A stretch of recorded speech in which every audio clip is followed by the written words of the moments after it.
Sea tu voluntad, Hashem, Dios mío, que por mi causa nadie cometa un error, y que no falle en alguna cuestión de halajá, y que por dicho motivo mis compañeros se burlen de mí, y que no diga que lo impuro es puro, ni que lo puro es impuro, y que mis compañeros no tropiecen en una cuestión de halajá, y no permitas que yo me burle de ellos. Talmud Berajot 28b.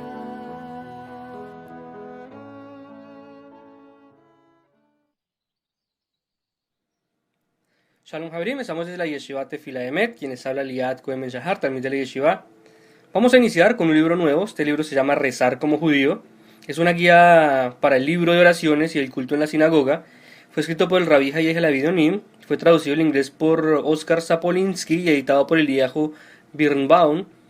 Es de la editorial El Iner y es del Departamento de Educación y Cultura Religiosa para la Diáspora de la Organización Sionista Mundial. Fue escrito en Jerusalén en el año 1986 o el año 5747 desde la creación. Este libro es, como les comenté, es una guía para el libro de oraciones y el culto en la sinagoga, y comprende las oraciones cotidianas de la mañana, de la tarde y la noche, de los Shabbats, de los días de fiesta, los días solemnes. También contiene bendiciones especiales que se recitan en el hogar, en la sinagoga y también como el uso cotidiano. Tiene explicaciones, enseñanzas tradicionales y comentarios sobre el sentido actual de la plegaria de cada día. Por cualquier duda que tengan, los textos hebreos que van a aparecer en este libro provienen del libro de oraciones, el Sidur Rinat Israel, que es editado por Shlomo y publicado por el Moreshet Publishing Corporation en Jerusalén. Iniciemos con una historia que me llamó mucho la atención. Dice que se cuenta en cierta ocasión que pasó un hombre frente a una casa en la cual se celebraba una boda, y al mirar a través de las ventanas vio que los invitados saltaban y brincaban en forma muy extraña. Entendió entonces este sujeto que estaban todos locos. La interpretación de este cuento es muy simple. El hombre era sordo y no escuchó la música y las canciones que los hacían cantar y bailar. Ahora, las oraciones y plegarias, que son parte de nuestra milenaria tradición, tienen una melodía, una música espiritual que debe llegar al corazón del hombre. Aquel que percibe esta sensibilidad, esta sensible melodía, experimenta una gran satisfacción espiritual, y aquel cuyos oídos y corazón no son lo suficientemente sensibles, contempla al orante como un loco. Las oraciones y bendiciones son un medio para dirigir al hombre a la presencia de Dios en todo momento. La melodía de la tefilá comienza en el hombre sobre la tierra, pero se eleva hacia Dios en los cielos. La plegaria simboliza un lazo de unión muy especial y profundo entre Dios y el hombre. Por un lado, Dios se encuentra muy alejado del hombre, pero no obstante está muy cerca de él. En las bendiciones decimos: bendito eres tú, Señor Rey del mundo. Comenzamos la verajá llamando a Dios tú y continuamos denominándolo Rey del mundo. El mismo Dios que está cerca nuestro, al lado del hombre, es también el Rey del universo. A veces se dirige al hombre, el hombre a Dios como un amigo y a veces como creador del universo. Esta es la grandeza y la melodía de la creación, unir la tierra y el cielo y a Dios y al hombre. También cuenta que un rabino se compró en invierno un par de botas gruesas, como las que usan los campesinos, y nadie podía comprender para qué precisaba un rabino semejantes botas. Cierta noche nevó. Fue una tormenta de nieve muy abundante. Se levantó el piadoso rabino de madrugada, se calzó sus botas nuevas y comenzó a caminar desde su casa a la sinagoga ida y vuelta, y así lo hizo repetidas veces, hasta que le preguntaron que para qué lo hacía. Y él respondió: estoy despejando el camino de nieve para que los feligreses puedan llegar a la sinagoga. Lo mismo sucede en las últimas generaciones con el pueblo de Israel. Nos circunda una masa de nieve espiritual y debemos despejar el camino hacia el judaísmo y la sinagoga. La sinagoga es la escuela para el hombre judío de cualquier edad. Allí es donde se elevan plegarias en la lengua sagrada, donde se celebran bodas, donde se celebran bar mitzvah, donde se celebran festividades, actos de alegría y tristeza también. La sinagoga debe convertirse en el centro socio-religioso de la vida comunitaria judía, en la casa del pueblo, en el centro de la educación de las nuevas generaciones. Al presentar todo esto, tenemos que tener en cuenta que debemos integrarnos más hacia el pueblo, hacia la melodía, hacia esta oración, a la música sensible y espiritual que une a Dios y al hombre, y así podremos despejar todos los obstáculos que hay en nuestro camino hacia la oración y la sinagoga. Aprendamos entonces a encontrar ese camino con la melodía de la oración. Y es curioso entender cómo las personas que no son religiosas, no se acercan a Dios, siempre tratan de tildar a las personas como locas, como extrañas, como que no viven la vida, pero no entienden es que existe esa melodía que une a Dios con el hombre, y esa melodía hace que la satisfacción de una oración tenga más virtud, más fuerza que la vida cotidiana del hombre secular. La oración es la fuente de la melodía, es la fuente espiritual que nos une con Dios, y no todas las personas pueden entender esto, por eso siempre se tilda a las personas como fanáticas, como locos, como que no tienen vida, que no se encuentran en este mundo. Pero es diferente el punto de vista de la persona que quiere unirse con Dios en uno solo. Es muy diferente. Entonces en este libro vamos a ver más como la parte espiritual, religiosa. En el libro anterior que analizamos, que era el ser judío, que es cómo vive un judío, ahora vamos a tratar el tema espiritual, de cómo se reza como judío. Esa es la diferencia. Vamos a tocar temas muy puntuales ya sobre las oraciones, que son importantes. Ya conocemos la vida, ahora vamos a mirar la parte espiritual. Ahora, no hay casi un judío que alguna vez en su vida no haya tenido en sus manos un libro de oraciones judías, que se conoce en el hebreo como un sidur, o sidurim en su plural. En la mayoría de las escuelas judías, el sidur es el libro de texto utilizado para la práctica de la lectura hebrea. Una vez que los alumnos han aprendido el alefato hebreo, de modo que incluso un niño que haya recibido la más escueta instrucción religiosa debe haber tenido algún contacto con el sidur. Lo mismo con la persona que sufrió la pérdida de un ser querido y acude a la sinagoga, aunque no sea más que para recitar el Kadish. Si en un hogar judío se encuentra algún texto religioso hebreo, seguramente lo es el sidur, por lo menos el dedicado a los días solemnes. A veces quizás sea el único texto judío que se encuentra en la casa de un judío. El sidur es el texto religioso judío de más amplia circulación, que sobrepasa incluso a la Biblia en hebreo. Es publicado en numerosos países por docenas de editoriales e incontables ediciones, y el sidur ha sido traducido a diversos idiomas. Solamente en inglés están en uso por lo menos media docena de ellos. Y por lo general, estas traducciones están impresas enfrentando los dos textos, el original hebreo y el de la traducción, o uno debajo de otro. Muchos comentarios sobre el sidur fueron escritos por grandes eruditos judíos, y algunas ediciones contienen los comentarios en las mismas páginas de los textos del comentario. Ahora, el nombre en hebreo completo del libro de oraciones judías es Sidur Tefilá o Seder Tefilá, que significa orden de oraciones, pero casi nunca se le denomina por su nombre completo, se le llama simplemente Sidur, que traduce orden. Y con este nombre nos referimos a él en estos estudios como el Sidur. Muchos judíos conocen también la otra forma de la palabra, que es Seder, la cual es usada aisladamente y se refiere al orden ritual que se rige en la celebración de las primeras 2 noches de Pesaj. El sidur destinado específicamente a las oraciones de los días de fiesta y de los días solemnes es denominado Mahzor, término que significa ciclo, debido a que algunas de esas oraciones se recitan solamente periódicamente, o sea, en forma cíclica. El sidur merece tanta atención porque es más que un simple libro de oraciones. Ahora, si vamos al libro El ser judío, el que analizamos anteriormente, que fue también publicado por la Organización Sionista Mundial del Departamento de Educación y Cultura Religiosa para la Diáspora en Jerusalén en el año 5739, o lo que corresponde a la era actual del año 1978, si nos vamos a las páginas 192 y 193 de ese libro, dice que el sidur es un vasto depósito de todos los principios de la fe judía, un registro de las grandes victorias y de las derrotas trágicas que Israel conoció en su larga historia. Es un testimonio de las aspiraciones y esperanzas del pueblo judío a través de los tiempos. Es testigo de las alturas morales y éticas a las que el judaísmo aspiró y alcanzó. Es un recordatorio de alborozo, alegría, de celebración y de regocijo, así como el pesar y la congoja. de duelo y lamentos, de todo lo que cabe tanto en la vida del individuo como en la vida del pueblo en su totalidad, y proporciona un conocimiento profundo de la vida cotidiana judía, así como la de las ocasiones especiales y las festividades del calendario judío. Contiene pasajes bíblicos que se remontan a 3300 años de antigüedad, oraciones compuestas por los sabios de hace 2500 años.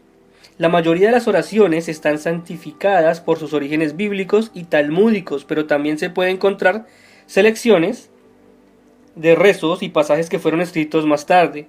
No solo en la Edad Media está representada, sino que en las ediciones más modernas contienen incluso selecciones autorizadas compuestas por el gran rabinato de Israel. El Sidur es el estudio tanto como rezo, es instrucción moral y guía ética, así como súplica para las necesidades personales. También subraya los deberes del hombre tanto como de sus derechos, y es el registro por excelencia de las relaciones de Israel con Dios. Ahora cabe destacar que a través de la mayor parte de la historia judía fue el Sidur, o más bien las oraciones contenidas en él, el instrumento más popular para transmitir a las masas los principios básicos de la fe judía. Las lecciones doctrinarias de los sabios que quisieron destacar en su lucha contra las herejías sectarias fueron encauzadas a través de las oraciones. De este modo, las oraciones se convirtieron en el libro de texto más efectivo para enseñar, infundir y perpetuar los valores judíos y la fe judía. Franz Rosenzweig escribió una vez: la suma y la sustancia de la totalidad del judaísmo histórico, su manual y su tablilla de memoria, será siempre el libro de oraciones, tanto el de las oraciones cotidianas como el de los días festivos. Ahora el Sidur y el Maxor, aquel que para quienes estas obras no son libros sellados, han captado mucho más que la esencia del judaísmo, se han compenetrado de ella como su propia vida, han incorporado en sí todo el mundo judío.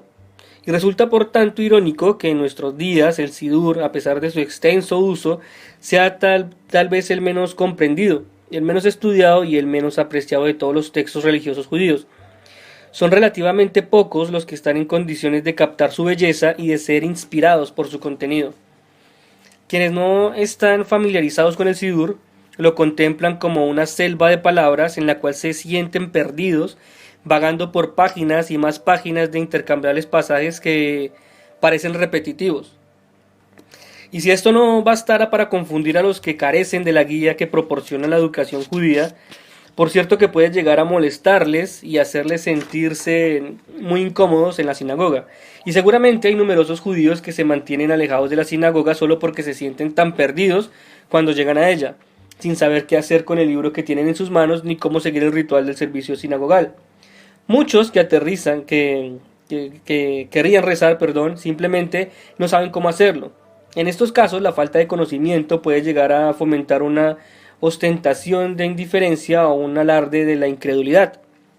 Por otra parte, hay gente que sabe perfectamente qué oraciones se recitan, en qué lugar del Sidur se encuentran, y es gente que sabe leer el texto hebreo en su totalidad y que se siente bastante cómoda en la sinagoga. Parecería como si hubieran rezado regularmente toda su vida o la mayor parte de la misma, pero muchos de ellos también tienen un problema cuando vacilen en admitirlo o no tengan conciencia cabal del mismo. No entienden el hebreo, o si lo entienden las palabras del texto no le dicen nada. Mientras pasan a través de la selva de palabras, ven solamente los troncos de los árboles sin percibir ningún reflejo de la luz, de la belleza, el esplendor del conjunto. Y para esta gente la familiaridad ha embotado la emoción y el reverente temor que el Sidur debe producir. Lo toman demasiado como algo sobreentendido, lo consideran como excesivamente algo elemental e indigno de un estudio serio. Y el Sidur ha llegado a ser para ellos precisamente lo que los sabios nos previenen que debemos evitar: una fuente de rezos rutinarios y mecánicos, palabras que fluyen de los labios, mas no del corazón. Ahora este estudio que vamos a analizar ahora está destinado a ayudar a las personas relativamente bien informados a obtener un mejor entendimiento de la estructura interna del Sidur y una mayor apreciación de la riqueza espiritual que yacen estas palabras que durante tanto tiempo se han acostumbrado a pronunciar.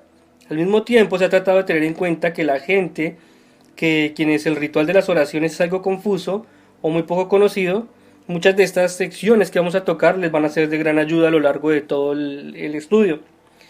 Ahora, es también contiene una mezcla de halajá, de la historia, del midrash, de la filosofía, en un intento para poder explicar el contenido del Sidur y la estructura del servicio sinagogal, a fin de que el Sidur resulte algo viviente, algo más estimulante y lleno de mucho sentido y contenido. Ahora, no es el propósito de convencer a todos de que tienen que rezar o que tienen que convertirse al judaísmo, ni de persuadir a nadie la necesidad de rezar, sino esas palabras ya son propias de cada uno, de este tipo de decisiones. Pero si alguien siente la necesidad de rezar o se siente motivado a rezar para dar cumplimiento a un deber religioso o simplemente desea comprender mejor la sustancia de las oraciones judías, esos estudios le van a estar ayudando demasiado a enseñarle el camino y a ilustrarle y que también pueda inspirarle todo este tipo de estudios en su corazón. Ahora, sin entrar a profundizar tanto, apenas se tocan las diferencias entre el rito sefardí y el ashkenazí. Se tocan menos las diferencias que se encuentran a veces en distintos sidurim dentro de cada uno de estos ritos tradicionales, ya que el orden son un poco diferentes, pero la esencia viene siendo la misma. Porque esas diferencias son relativamente intrascendentes, mientras que la estructura general del servicio y las oraciones es la misma. Si uno está familiarizado con el sidur o con uno de los ritos, se orientará más fácilmente un rito del otro, o sea, el rito sefardí o el rito ashkenazí. Ahora podemos ver que los sidurim tienen también traducciones del hebreo al idioma, a cualquier otro idioma, como es el inglés, puede ser ruso, puede ser el español. Ahora, la traducción del inglés de las oraciones, que la mayoría de los sidurim aparecen, también encontramos mucho de los sidurim en español. Es difícil elegir entre las diversas traducciones existentes, porque mientras que unas son mejores que otras, ninguna de ellas es muy satisfactoriamente completa. ¿Por qué? La traducción de un sidurim o de cualquier otro libro religioso resulta muy difícil porque estamos transitando sobre una línea muy fina, muy delgadita, ya que el Talmud nos previene de que quien traduce un versículo en forma estrictamente literal comete falsificación, y quien que le hace adicionales comete blasfemia. Eso es lo dificultoso de hacer una traducción del hebreo a cualquier otro idioma, porque el Talmud nos previene eso. Incluso está en el Tosefta Megillah 3:21. Ahora, nosotros tenemos la culpa de tener un sidur X o Y que no esté bien o que esté bien, no lo sabemos. Por lo tanto, nosotros lo hacemos de la mejor manera de tener nuestro sidurim y hacerlo de corazón, porque es muy difícil para una persona saber si la traducción está bien hecha o mal hecha. Por lo tanto, ya depende de cada uno de nosotros lo que esté en nuestros corazones. Ahora, hay que revisar los sidurim que tengan certificación de los rabinos, de que las traducciones sean lo más acertadas posibles, que se encuentran por lo general en las primeras páginas de cada libro, las aprobaciones de los rabinos de Israel. En el Sidur vamos a encontrar muchos pasajes religiosos que datan de diferentes épocas. Entonces, por lo tanto, vamos a analizar un poco la cronología de las épocas de la historia judía. Y para proporcionar a cada uno de nosotros una perspectiva de los diversos periodos de la historia judía mencionados en muchos de los pasajes del Sidur, vamos a mirar los puntos como cronológicos que contiene la historia judía. Iniciando la cronología de las épocas de la historia judía, tenemos primero el periodo de los patriarcas, que data del año 2000 al 1700 antes de la era común. Luego es seguido por el éxodo de Egipto alrededor del año 1280 antes de la era común, seguido por el periodo del rey David en el año 1005 al año 965 antes de la era común. Viene luego el periodo del primer templo, que corresponde al año 928 al año 586 antes de la era común. Luego viene el periodo del segundo templo, que data del año 516 antes de la era común al año 70 de la era común.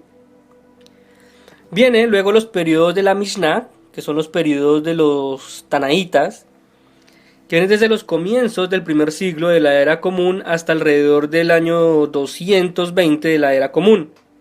A este periodo nos referimos como el periodo talmúdico antiguo. Viene ahora el periodo de la Gemara, que es el periodo de los Amoraítas, desde los comienzos del tercer siglo de la era común hasta más o menos el año 500 de la era común, y a este nos referimos, a este periodo, como el periodo talmúdico posterior. Viene luego el periodo post-talmúdico, que se conoce como los Saboraim, y vienen del año 500 al año 640 de la era común. Luego viene el periodo de los Gaonim, que son los jefes de las academias talmúdicas, y data desde el año 640 de la era común al año 1038 de la era común. Luego viene el periodo de las autoridades rabínicas antiguas, que se conoce como los Rishonim, desde comienzos del siglo XI de la era común hasta finales del siglo XV de la era común. Y por último viene el periodo de las autoridades rabínicas posteriores, que se conoce como Ajronim, que viene desde comienzos del siglo XVI de la era común hasta nuestros días. Estos son los periodos de la cronología de las épocas de la historia judía. Ahora es importante conocer que el Tanaj es el libro sagrado, es la Torah prácticamente, y la Torah corresponde de 5 libros. Se conocen también como Pentateuco o los 5 libros de Moisés. Es conocido en español como Génesis, Éxodo, Levítico, Números y Deuteronomio. En el hebreo, Génesis se conoce como Bereshit, el Éxodo se conoce como Shemot, el Levítico se conoce como Vaikra, Números se conoce como Bamidbar y Deuteronomio se conoce como Devarim. Esos son los libros que es así como se conocen en hebreo la Torá. Génesis, Éxodo, Levítico, Número y Deuteronomio en español, y Bereshit, Shemot, Vaikra, Bamidbar y Devarim, que son los libros en hebreo. Son los mismos, solamente que es su nombre en hebreo. Ahora el Tanaj tiene también los Nevi'im y los Ketuvim, que son los profetas y las escrituras. Tenemos el libro de Josué, Samuel, Isaías, Jeremías, Ezequiel, Oseas, Nehemías, el libro de los Salmos, los Proverbios, el libro de Esther y el libro de las Crónicas. Ahora, estos libros tienen obviamente su nombre original, que en el hebreo, que Josué lo conocemos como Yehoshua, Samuel se conoce como Shemuel, Isaías se conoce como Yeshayahu, Jeremías como Yirmiyahu, Ezequiel como Yeseskel, Oseas como Hosea, Nehemías como Nehemía, el libro de los Salmos se conoce como Tehilim, el libro de los Proverbios se conoce como el Mishlei, el libro de Esther se conoce como Esther, y el de Crónicas como Divrei Hayamim. La unión de todos estos libros se conoce como Tanaj, que es la primera letra de Torah, de Nevi'im y de Ketuvim, Tanaj. Son los libros de Moisés, los profetas y las escrituras. Recordemos, Bereshit, Shemot, Vaikra, Bamidbar, Devarim, Yehoshua, Shemuel, Yesayahu, Yirmiyahu, Ezequiel, Hosea, Nehemías, Tehilim, Mishlei, Esther y Divrei Hayamim. El rabino en la introducción de su libro dice que a veces rezamos solamente por obedecer la ley judía que exige rezar, pero también hay veces que se reza porque sinceramente se desea rezar. Esto sucede cuando queremos desahogarnos, hablar al Padre, Creador de los cielos, al Hacedor, al único, a Dios bendito sea. Esto acontece cuando queremos clamar algo al Ser Supremo, comunicarme con Él de un modo con el que no se puede comunicar nadie. No puedo verle, pero se sabe que es real, que Él está presente. Tales momentos se presentan solamente a veces, pero se producen algunas veces cuando se está afligido, cuando se siente una persona sola o abandonada por todo el mundo. A veces cuando se siente un angustiado por el estado de un ser querido, cuando la gente se siente en peligro. En tales momentos es posible que un lamento vaya acompañado de una lágrima del corazón afligido, una sensación de desesperación. Otras veces esto acontece al experimentar una intensa sensación de alivio o cuando se recibe una noticia realmente buena que nos causa un gran alborozo. Entonces, mi clamor puede ser acompañado por una sensación de expansión, por un profundo sentimiento de gratitud. No puedo saber si Dios aceptará mi plegaria y responderá afirmativamente a ella, pero sí sé, y lo creo firmemente, que Él escucha mis plegarias. Si yo no rezara regularmente por un sentido del deber de rezar, no creo que me sería posible rezar en aquellos momentos en que realmente quisiera hacerlo. Dice el rabino que de niño él contemplaba al Padre de bendita memoria que cuando recitaba sus plegarias, algunas veces particularmente en los días solemnes, asomaba lágrimas de sus ojos. Dice que recuerda que se sentía perturbado, no entendía qué es lo que lo hacía llorar, quería hacer algo para poder detener su llanto. Apartaba su vista de él, entonces él no podía entender cuáles eran sus pensamientos en tales momentos. Pero ahora lo entiendo, dice el rabino. Estaba en presencia de una muy íntima comunicación entre mi padre y su creador. Ahora también yo me comunico a veces con mi creador. Vivimos en una época en la cual no se le acostumbra a rezar, incluso entre la gente afiliada a una sinagoga son muy pocos los que rezan diariamente o siquiera una vez por semana. Los que no rezan regularmente adoptan el aire de que se ha superado esta etapa, de que ellos no necesitan rezar, que no es necesario. La razón por la cual se afilian a una sinagoga es para identificarse con el pueblo judío y con una comunidad judía, y tal vez incluso con la fe judía, pero no con la finalidad de rezar. Algunos consideran que la arrogancia espiritual de cada hombre contemporáneo constituye un obstáculo para que pueda rezar, puesto que la oración de rezar requiere la capacidad de sentir reverencia y gratitud. La persona inmodesta y arrogante sencillamente no puede rezar porque no siente reverencia o gratitud. Tiene demasiada fe en su propia capacidad para hacer milagros o adjudica todos sus logros a sus propias fuerzas. Carece de la necesaria medida de la humildad. Mientras que esto puede ser exacto para ciertas personas, la dificultad de otras para entregarse a la comunicación con Dios puede provenir del escepticismo y de la duda. No es que sean ateos o siquiera agnósticos, es que simplemente vacilan entre la fe y la duda. Incluso de Noé es descrito en la Biblia como varón justo, que siempre anduvo con Dios. Se dice que creía y no creía porque le faltó la fe necesaria para trasladarse inmediatamente al arca que Dios le había ordenado construir y no entró en ella hasta el último momento. Esto lo vemos en Rashi en la explicación que da del Génesis 7:7. También nuestra generación parece a menudo mantenerse en un precario equilibrio entre creer y no creer, inclinándose unas veces en un sentido y otras veces en otro sentido. O tal vez la razón de la que la gente no acostumbra a rezar sea porque la mayoría de ellos no saben cómo hacerlo, nunca se les enseñó debidamente, pero sin embargo el acto de rezar es más frecuente de lo que la gente supone. Si no pensamos en él como algo que tiene lugar solamente en un ritual religioso estructurado y únicamente mediante determinadas palabras prescriptas y sancionadas, Dios, por favor, sánala. Es una plegaria de una plegaria de las más simples y clásicas. Moisés pronunció esta plegaria cuando su hermana Miriam fue atacada por lepra. Lo encontramos en el libro de Números 12:13. De uno u otro modo, esta misma plegaria es pronunciada por un sinnúmero de madres y padres, maridos y esposas, hermanos, hermanas, hijos y amigos. O veamos el tan frecuente suspiro de alivio, gracias Dios, que sugiere después de haber pasado un periodo de intensa ansiedad debido a un accidente grave, una enfermedad seria o una misión peligrosa, o cuando un ser querido parece estar entre la vida y la muerte, o entre el éxito y el infortunio. También esto puede ser una oración y suele ser pronunciada tanto por gente que piensa que nunca reza, como por aquellos que lo hacen conscientemente y deliberada regularidad. O consideremos el sentimiento de reverencia y de admiración que brota el corazón a la vista de grandes escenarios de la naturaleza, vastos océanos, montañas, desiertos impresionantes. El rey David lo resumió diciendo: oh Dios, cuán grandes son tus obras. ¿No es esto acaso una plegaria en cuanto podría expresarse con un simple magnífico? Porque hay gente con menos talento poético que el autor del libro de los Salmos, pero sí se cree que estos fenómenos son obras del Señor y de que la tiene la intención de alabarle por ellas, entonces también estas palabras constituyen una plegaria.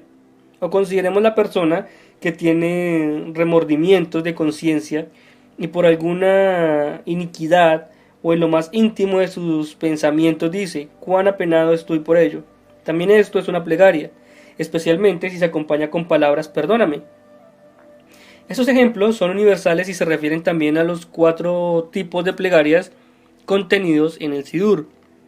La plegaria de petición, considera por la mayoría de gente como que constituye la naturaleza y la finalidad de toda oración, no es más que uno de los 4 tipos de plegarias. Los otros 3 tipos de oraciones son los agradecimientos, las de alabanzas al Señor y las plegarias, que básicamente son de introspección y de confesión. La palabra hebrea para rezar es legitpalel, no significa rogar o suplicar a Dios, proviene de la raíz palel, cuyo sentido que se aproxima al último de los 4 tipos de plegarias que mencionamos anteriormente, significa juzgar. Por lo tanto, legitpalel, rezar, puede traducirse también por juzgarse a sí mismo. Esta es la clave del verdadero propósito de entregarse a la oración, ya sea que solicitemos a Dios que nos proporcione lo que nos falta, o lo que le agradezcamos por algo bien que nos hubiera brindado, o lo que lo ensalcemos por sus imponentes atributos. Toda plegaria está destinada a ayudarnos y a convertirnos en seres humanos mejores. Mientras que los judíos que optan por regir sus vidas según los preceptos y las tradiciones del judaísmo se entregan diariamente a las oraciones como parte de sus deberes religiosos, incluso los judíos que se han apartado de la observancia tradicional y el hábito de rezar regularmente en momentos determinados, hallan en muchas ocasiones en las que no solo pronuncian sinceras y sentidas palabras de rezo, sino que conscientemente quisieran participar de los servicios formales del ritual de oraciones.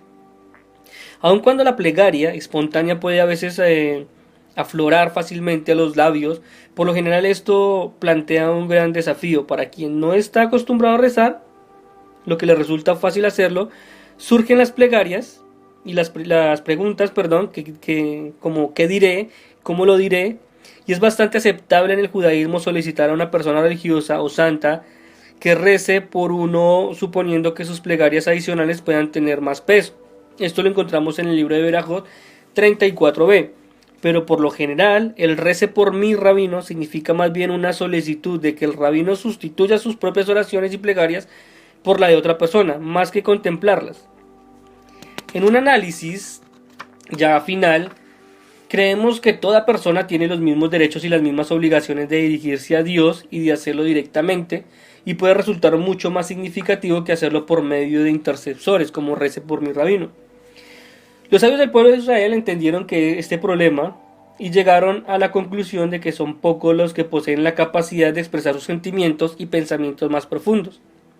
Por lo tanto, nos proveyeron de oraciones compuestas por maestros de la liturgia y establecieron una estructura formal en la cual podemos dar expresión a toda la vasta gama de estudios y de estados de ánimo del ser humano, a nuestra esperanza y temores personales, a nuestras aspiraciones, experiencias racionales, a nuestras más simples necesidades materiales y a nuestras más elevadas aspiraciones espirituales que trascienden a través de la historia y llegan hasta el infinito. Por ello, sirve también para enseñarnos qué es lo que debemos pedir y para educarnos en las más aspiraciones que debemos sustentar. Las oraciones clásicas y los servicios rituales estructurados han resistido la prueba del tiempo, y lo podemos ver a través de la historia. En todas las generaciones los judíos han continuado hallando sentido y contenido a las plegarias compuestas hace 3000 años. ¿Y por qué no? La tecnología puede haber avanzado, las culturas, las civilizaciones pueden haber cambiado, pero la naturaleza humana y la condición humana han permanecido constantes, y las plegarias judías han demostrado ser oportunas en cada momento, así como permanentes y duraderas a través de los tiempos. La capacidad de rezar no es pertenencia exclusiva de los fieles del determinado credo. Toda persona que cree en Dios y se siente impulsada en uno u otro momento a pronunciar una sentida oración dirigida a Él, y a veces incluso no creyentes, recalcitrantes, también se sienten motivados a hacerlo. Pero si estos rezaran comúnmente, la gente de todos los credos, es lo que hace lo que hace que una oración tenga mucha fuerza. Ahora, hay una pregunta muy importante. Pero si rezar es común a la gente de todos los credos, ¿qué es lo que hace que la oración judía tenga más fuerza? O por mejor decirlo, ¿qué es lo que hace judía a la oración judía? La oración judía es una oración que se utiliza en el idioma hebreo de la Biblia y que refleja el espíritu judío. Un rezo que expresa los valores fundamentales del pueblo judío y afirma los artículos básicos de la fe judía. Es una plegaria que refleja nuestras experiencias, las experiencias históricas y que expresa nuestras aspiraciones para el futuro. Cuando el rezo de un judío no refleja uno de estos componentes, puede estar rezando, pero no podría afirmarse que está rezando como judío. Un judío puede elegir sus propias palabras cuando reza a Dios, pero cuando utiliza las palabras del Sidur, se vuelve parte de un pueblo judío. De este modo se identifican los judíos por doquier, que utilizan idénticas palabras y expresan los mismos sentimientos y afirman así el principio de una mutua responsabilidad y preocupación, y ocupa su lugar desde los albores de la historia al vincularse con Abraham, con Isaac y con Jacob, y reafirma sus derechos a un futuro judío en este mundo y redención personal en el mundo venidero. Todo lo que tiene de peculiar la teología judía, todo lo que tiene en especial los valores judíos, todo lo que tiene de singular la historia judía, lo tiene también las plegarias judías. Y un pensamiento para concluir. A menudo se considera que asistir a los servicios de la sinagoga y rezar son una misma cosa. Se supone que quien haga lo uno hace también lo otro. Esta suposición debería ser válida, pero no lo es, especialmente en nuestros días. Uno puede rezar e incluso rezar diariamente, pero hacerlo en privado o fuera del marco de la sinagoga. Por otra parte, hay quienes vienen a la sinagoga para asistir a los servicios, pero no se dedican a rezar. Acuden respondiendo a una invitación de familiares o amigos para participar de una celebración de un bar mitzvah o de algún acontecimiento religioso. Vienen a ver y a ser vistos, no a rezar. No hay casi rabino que no haya experimentado alguna vez la vacía sensación de estar ante una sinagoga llena de fieles, gente sentada cortés y tranquilamente contemplando los servicios, pero a menudo sin molestarse siquiera en abrir el libro de oraciones. Esta gente también puede rezar, asistiendo a los servicios, pero no está participando de los rezos. Ser mero espectador de un servicio religioso judío no es lo mismo que ser un participante activo del mismo. Para ser un participante activo se requiere cierto envolvimiento, aunque no sea más que responder amén en determinados pasajes y aunque no sea más que por el ánimo de sentir que uno quisiera ser parte de lo que se está recitando. Y esas situaciones son un poco, por decirlo así, patéticas porque no es producida por falta de creencia o de voluntad de rezar. Es el extrañamiento de la sinagoga y de sus ritos, del libro de oraciones y de su contenido lo que hace a estos asistentes sentirse perplejos incluso ante la misma proporción del envolvimiento que nuestros sabios han tomado en consideración. Ahora, después de haber tenido en cuenta todos sus detalles, los simples espectadores que aprendan a convertirse en participantes activos de los rezos y que los participantes activos se sientan estimulados a volverse participantes más inspirados en la perspectiva y experiencia de la plegaria judía, si es cierto como sostiene Yehuda Halevi el rezo para el alma, lo que alimenta es el cuerpo. Y lo repito, Yehuda Halevi sostiene que el rezo es para el alma lo que el alimento es para el cuerpo. Entonces, solo cabe esperar que con ello habrán de enriquecerse y fortalecerse. Y terminamos este estudio con este pasaje. El Señor está cerca de todos los que le invocan, de todos los que le invocan con verdad. Encontramos en Salmos 145, 18. Y bueno, esta es la primera parte del libro del Rabí Hayi Halevi Donim. Lo conocemos como Rezar como Judío. Es la guía para el libro de oraciones y culto en la sinagoga. Vamos a hablar de una parte más espiritual. Espero este estudio les haya sido bendición. Quien les habló, Liat Cohen Ben Shahar, también de la Yeshiva Tefila Emet, y Shalom.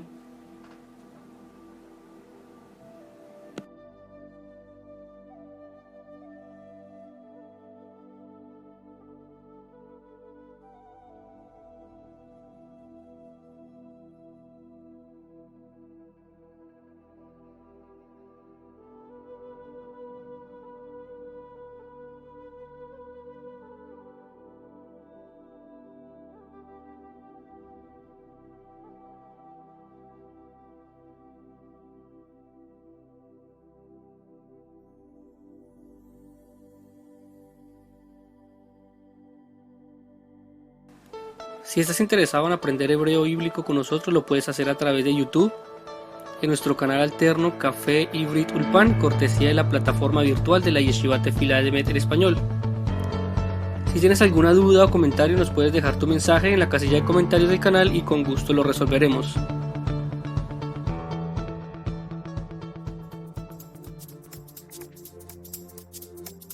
Si quieres apoyarnos con tu donación, lo puedes hacer a través de PayPal, www.paypal.me/yeshivahel.